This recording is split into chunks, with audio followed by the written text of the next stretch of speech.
up, everybody? Welcome back to another episode of Pure Positivity. My name's Bobby. I got my lovely wife, Eden. Hello. We got Rosa, and we got Opal down here at our feet, the Australian Shepherd. Our black cat's around the house somewhere, but the star of the show wants to say hello. We got Carlito! Yes, sir, everybody. He says, welcome back. We're going to talk some good information about getting our pets healthier, and he's kind of like the reason we started this whole thing, so it's always fitting that he's introducing everybody. So yeah, we have a really awesome one today, guys. It's a really fun one. We've got Jay and Adrian, the two crazy cat ladies. Woo. If you've ever had a cat, thought about a cat even, or maybe been emotionally manipulated by a cat, then this episode's for you. These two can make health and nutrition way less confusing, way more doable, and honestly a lot more fun. So let's get into it. Jay and Adrian, so good to finally connect with you guys. It took a little bit of time, but we're happy you're here. Let's start with the really confusing question. Which cat is currently running the show in your house? Oh, wow. That is a confusing question. Well, let's start by saying thank you guys so much for having us. We're really excited. I know it has taken a little while to finally connect with, and be on this awesome podcast, but we are very, very grateful to be here today. So thank you. As far as the star of the show, I say Annie. I was going to say, she's trying to run the show right now. Yeah. Is she? Our youngest. So she's like a Maine Coon mix, I think. She'll come up and say hi. Yeah, she might come and do her own little song. But Cool. she's definitely kind of got us wrapped around her finger. Mm-hmm. And she's also, the one with the most, I would say, behavior issues, or the average cat parent would say behavior issues. But she's the one that plays fetch and is the most adorable. And on Instagram specifically, everybody loves her. So. Oh, yeah. Oh, okay. Annie. All right. Annie and Carlito should meet. Yeah. That little Carlito song, my new favorite thing in the world. Yes. Oh, yes. He does it on every podcast, guys. Go through them all. You can at least watch the first couple minutes. Yeah. He is amazing. That is That gold. is awesome. He's pretty adorable. His favorite song in the world is Happy Birthday. So whenever it's somebody's birthday, he's all about it. So Yeah. Aww, that's Yeah. so perfect. You sweet. he loves cats too. So, so let's see. What is it that got you two into the cat world so deep? I mean, was it just that the dog world was so saturated and you just were like, these meowers need some help, or what? Meowers. Meowers, Meowers, I like it. Yeah, yes and no. So we started in pet nutrition back in 2005 with my family business, and it was, in pet nutrition, they, liked cats, but everybody had dogs, and it was very dog-centric. But we always had cats, and not by choice, right? Like, we always consider ourselves dog people. We still consider ourselves dog people. We love dogs. We love all animals. We love all animals, right? But the cats, like the cat distribution system, has its own, mind, and it works its own way. So cats just kept finding us. Kept showing up at our doorstep, on the side of the road, and like in all these different ways, cats just kept finding us. So we finally were like, okay, well, we need stuff for cats too, because they're our pets and we need to take care of them. But we couldn't find any resources around cats specifically when it came to nutrition and health in the world that we were living in. So yeah, we branched off in 2015 and decided to just become the resource that we so long to find, or start to, right? Like we're still not experts, but we literally have spent every day for the past 10 years, learning as much information as we can so that we can share that with the cat community and other cat parents so that we can all grow together. And that's our motto. Yeah. Learn, share, grow. Cool. So we just keep going deeper. I love it. And you just like more experience, just, you grow every day. Mm-hmm. For those cat parents out there who, they're feeding kibble and that's all that they've ever known. What would you tell those folks and explain it to them, like what cats actually need? First I would say, I see you. Yeah, been there, done that. I think I was the girl that would roll around in my car with a bag of Meow Mix in the trunk, and that was it. That's all we knew. And it is when you start. I always say I wish that we would have gotten like a little pamphlet or something when you get a cat, because you think of like a cat as like, oh, dogs and cats. Do you have a cat or dog? Like they're the same and they're not. And recognizing just cats are obligate carnivores. I mean, we had cats for so long before we even really realized What that word meant was. for them biologically, like all of that. So I feel like for those that are only feeding kibble right now and haven't even thought about it, just start exploring. It's a learning curve, and then when you realize you have to really know something before you want to, start making changes. Right. And little baby steps make a big difference. So when you recognize that nutrition is a big deal for our cats, Well, and it gets exciting. It does. I also think that a big lesson that we need to understand as cat parents is that our domestic, I say that with air quotes, domestic cats in our homes, our house cats, are still scientifically 95.6% identical DNA, genome actually, which is bigger than DNA, bigger than DNA, but they are exactly identical to a tiger, right? So a tiger, what does a tiger need? If you go to the zoo and you see, tigers at the zoo, what are they feeding them? Right? Meat. How long are they living? And what are you feeding them? How healthy are their coats? How healthy are they? Even at the zoos, which we're not, huge fans of the whole zoo situation. But even at the zoo, they are fed real, fresh meat. And that's because that's what they need to survive. And that's what our cats, our domestic, in air quotes, our domestic kitties also need to thrive in this in our homes.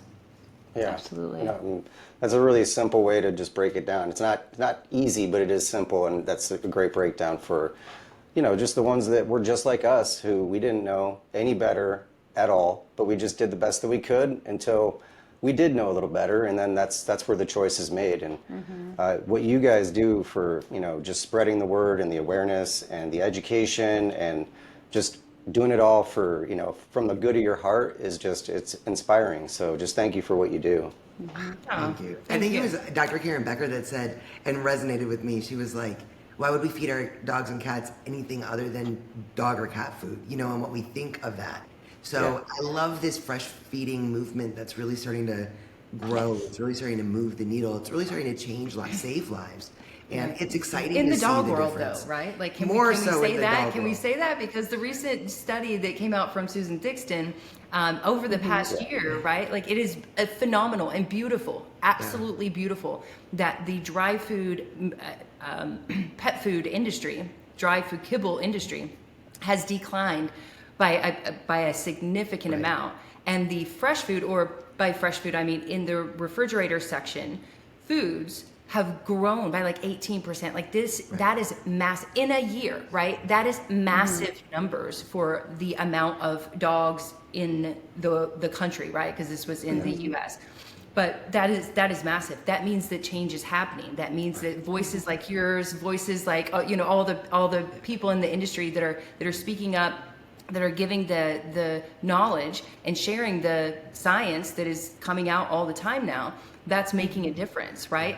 But in the cat world, the kibble industry, the kibble pet food has actually increased over the past year. So we are trying to get as many voices out there as possible, because we're just two crazy cat ladies, right? We try to make it as fun as possible. We try to make it as relatable as possible so that we can, normalize feeding our cats a better diet. But cats are not small dogs, and cats are more difficult to feed, to change their diet, right? Like, they're not difficult if you start them, right? Like our current clouder, they all started as kittens on a raw food diet, and they wouldn't even know kibble if we gave it to them, right? But we have to get there, right? So that people start there, and we have to, it takes more work for a cat parent, in my opinion. It takes more work for a cat parent to switch their cats to a better diet than it does for a dog parent to switch their dogs to a better diet. It can be And a much lot of patience. Yeah, 1,000%. A lot of patience for sure.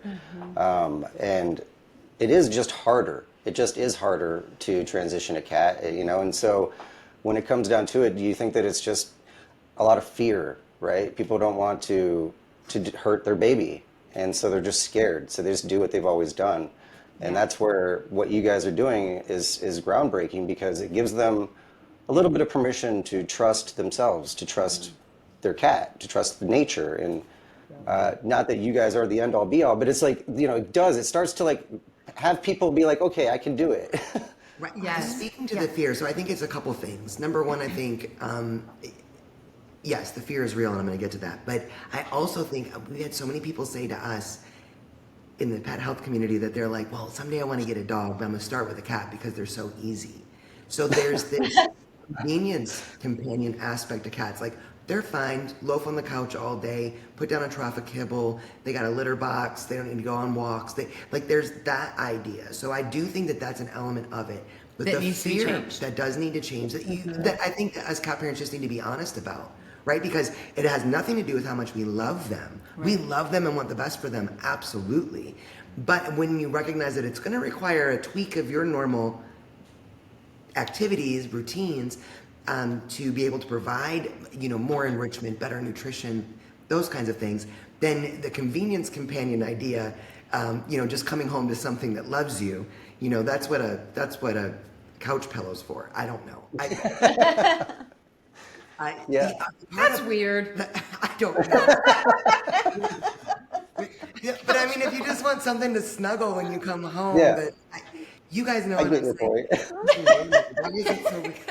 Because I just got funny The fear aspect, though, I mean, I want to be real with people, because I think that is even more so a thing. And when we decided to finally get all of our cats on a better diet, it was because my Scotch boy, our oldest at the time, was just diagnosed with kidney disease. Jay had been researching, like the researcher that she is, and she was like, I really think we need to start feeding raw food. Well, I am in the mindset of kibble and a wet food treat from time to time, and she's talking about feeding them raw meat, and I freaked out. I mean, I hadn't done all the research, and I literally said, I'm sorry, I cannot be a part of this. You are going to kill our cats. That is how big the fear was. Yeah. So I get that. I mean, you grow up with like, oh my God, was there raw chicken on the counter? Clean that up. Well, Use she this, grew up do like it. that. I didn't right? so much. but there's this fear of it, and thinking that a domestic, a companion animal is supposed to just be eating raw meat is like, it was horrifying to me. Fast forward a little bit, Jay went on without me, and our Scotch at the time, it's like he knew what his body needed. He was fully transitioned to an all raw food diet with, I would say, a week. I mean, sometimes It was a week or maybe less even. Right. It was ready. He wanted, and none of the like the loose stools or all of these like horror stories. People like, well, a lot of people will say, well, it's going to cause this or that or whatever. None of that. And his health, like his coat, like it was just so in your face what a difference the nutrition made. Yeah. Back to the challenge, our youngest at the time, He was 7. he was 7, and it took us a little more than 6 months to get him fully off the kibble. Yeah. And that was a really difficult time for me because, you Cool. just want to give your cat what they want. It's Right. like food is love. Just like you said, and you Bobby. just- Yeah. right. It's and she grew up in an Italian family where Food is food love. is love, right? Like, and still to this day, you can't like change your mind about that. Like, food is love, right? I grew up a starving orphan. She eats like once, sometimes. But No, but food was substance, right? For me growing up. So it was like what we need. And so I didn't eat a healthy diet because we didn't have a lot of money. We were poor.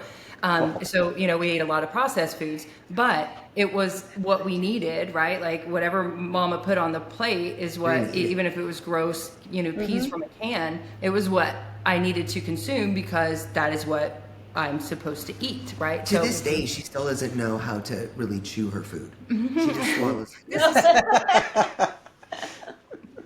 This is a But podcast a about how vast I eat. difference between our ideas about what food is, right? And when it comes to our cats, it's first and foremost understanding that they're obligate carnivores. Real meat protein is not an option for them. it is a requirement for them to really be healthy, to really thrive, to give their bodies everything that they need. And I think it's a learning curve for everybody, different levels. You know, Jay was on it. It took me much more time. So there's a lot of people in our community that are somewhere on that spectrum of, I want to do better, and a lot of them get stuck with, but my cat just won't eat it. Yeah. You know, my cat won't eat even wet food. You know, cats can, I mean, I think dogs are like this too, but you know, when cats are like hungry for something or they want this, you know, one specific thing, they can beg, right? Like you hear them, they're just meowing and meowing or sulking, or, you know, they pull the heartstrings for some of us. Because I have a heart. For some. It's like, Yeah. you. Yeah, That's, but then it's like, well, we want to give them what they want, and that's, you know, that's where Adrian was, and that's where a lot of cat parents are, and understandably so, right? Like in our presentation, so this year I can say we went around the world and spoke about transitioning cats to a better diet. We were able to talk to cat parents and 2.0 pet parents and veterinarians, and it was very interesting to see the amount of people, no matter where they are at on the scale of like knowledge of pet health, the severe lack of knowing how to coach a client or how to even themselves feed their cats a better diet.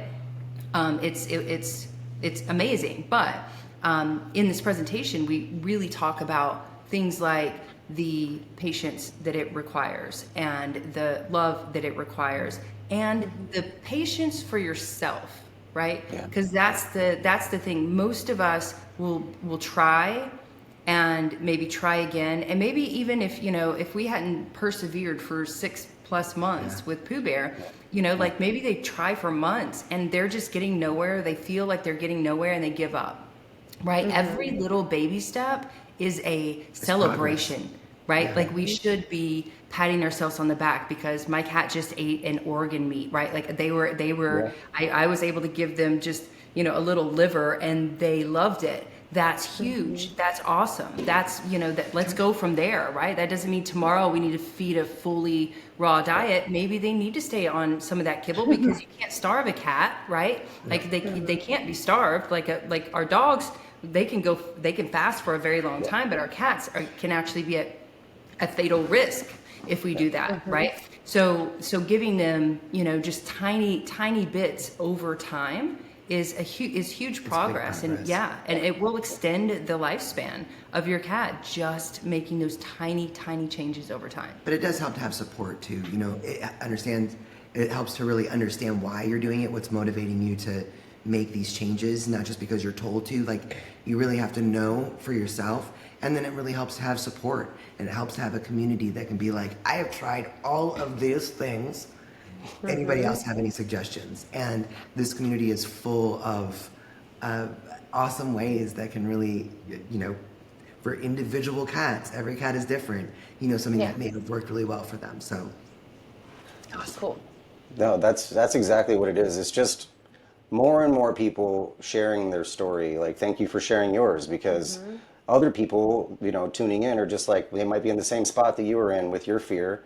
And, you know, the other significant other was just like, is not all on board, but you are, you know, and it's just like, you know, just like us, I'm kind of more the researcher. She's, you know, she does more the creative stuff. So it's just, that's the way we are. Our brains work. So sharing the story is where it's at. And we were in the same place when we started feeding raw. There was something blocking. There was something blocking us, and who knows what it could be. Everybody can call it propaganda, brainwash, conditioning, whatever you want to call it. It was there for me and for her. And once we crossed over, it was no going back. And so that's what we hope for pet guardians out there, you know, 2.0 pet parents, that once they start down this road, you can't go back, because it is hard, and you do have to trust yourself and the process. I mean, we're in the middle of it right now with another one, 7 years she's been on kibble, and it's wild because now she's starting to come out a little bit more, and she's even being a little bit more affectionate, to the point where, like, her parents were like worried because they're like, she's never been like that before. She's being like too affectionate. I know. I was like, I think that's the signs of healing.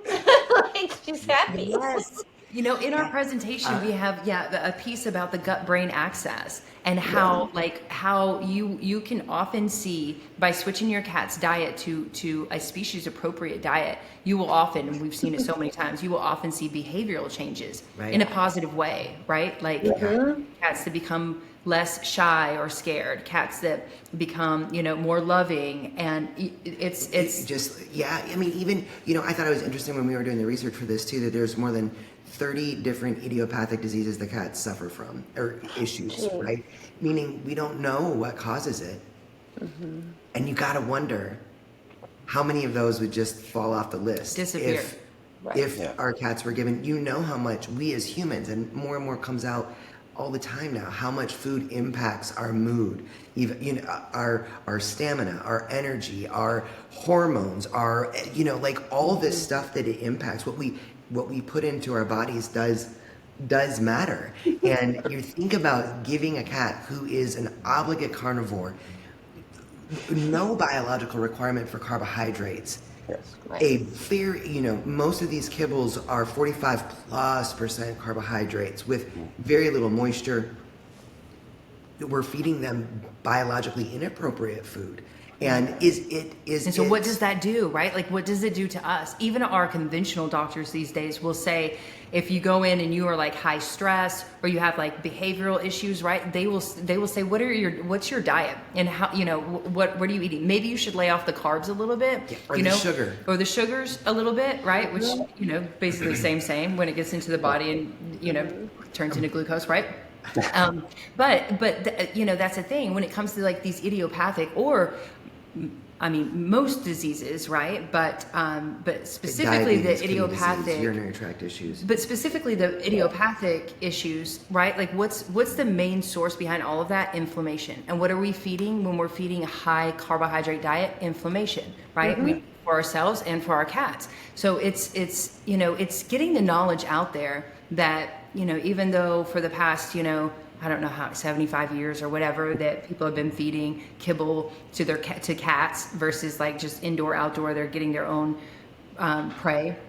It is it's, I mean, we've been feeding inflammation, and look at the amount of epidemics in cats now, right? Like you were saying, diabetes, urinary tract disease, kidney disease, even cancer is rising. Like all of these ailments, if we understood that just simply changing the diet, and it's not simple, right? But changing the diet alone is going to extend the lifespan of felines in general.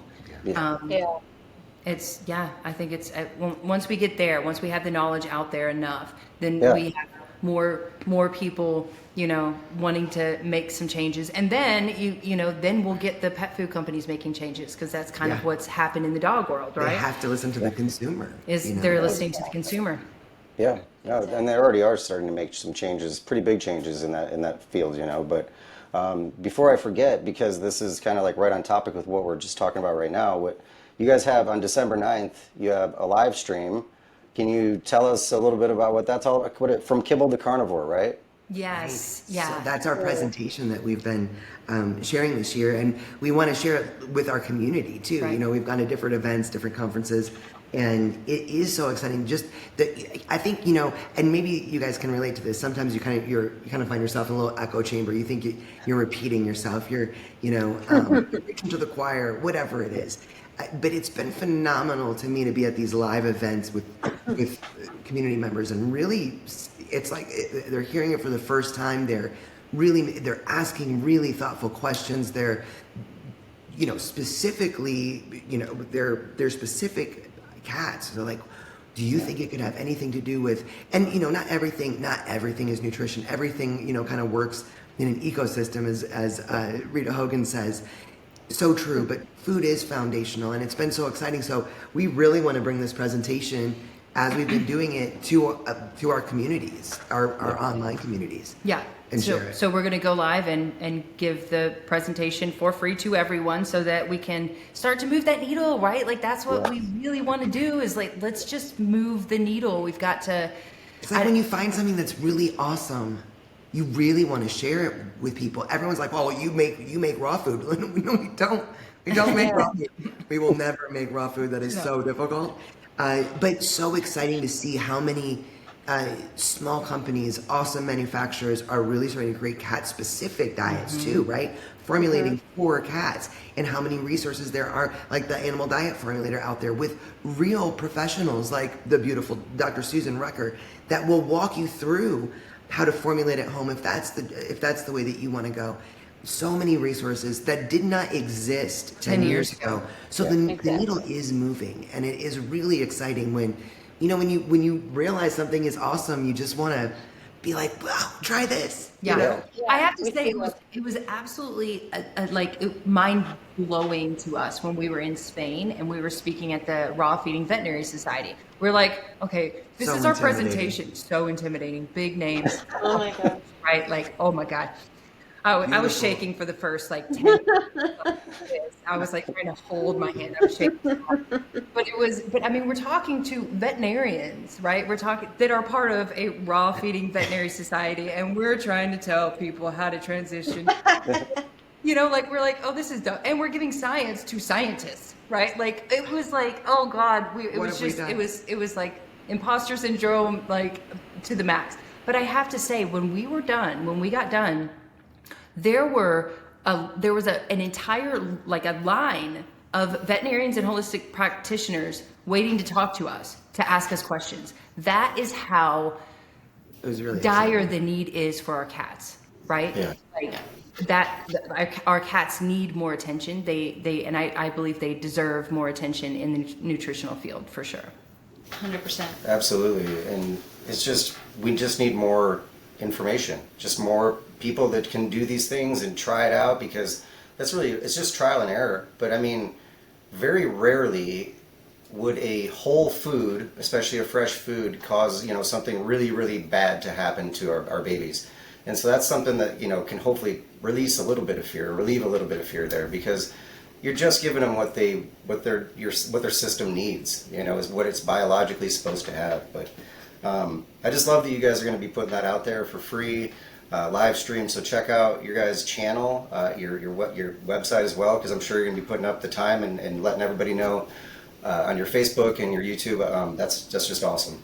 So because you're going to be doing that, what would be like, for the people out there, what would be like one tiny little change that people could make into their cat's diet today that would make a big difference?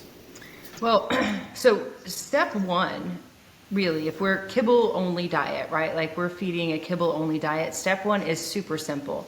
Pick up the all day buffet, right? Like It's harder than you think. No more trough.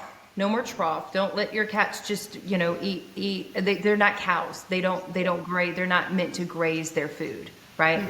So pick up that all day buffet. Continue feeding kibble, but do it in scheduled feedings versus a trough of all day kibble. That is going to be that. If you do not pick up the all day buffet, you will not. I will say you will not get your cat onto a better diet. So long as that kibble crack, right, is out and available, getting your cat to a species appropriate diet is going to be the biggest roadblock for you. You won't make it.